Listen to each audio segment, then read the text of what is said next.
مرحبا. نحن اليوم نعمل قطر للحلو اللي بنستعمله لكتير انواع من الحلو.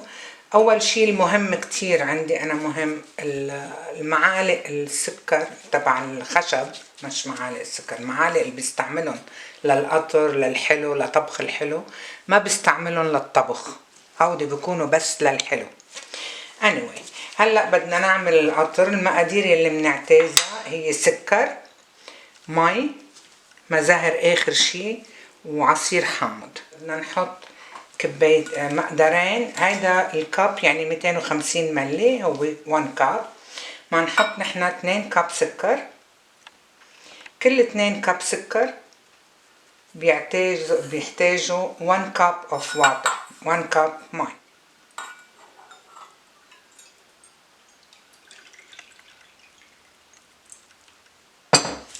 هلا بدي اخذهم على الغاز اعملهم.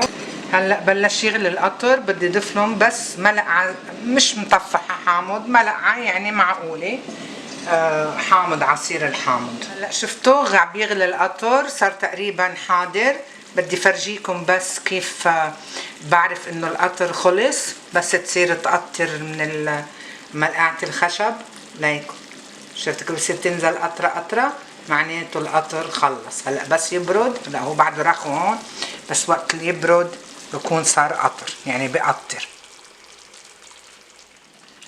انا هلا بدي احط لهم مزهر، ملعقه مزهر، واخلطهم. انا طفيت النار عليهم، ما بدي اغليهم كتير بالمزهر لانه بمرمر. اوكي، وبشيلهم عن النار. وهاي خلصت القطر.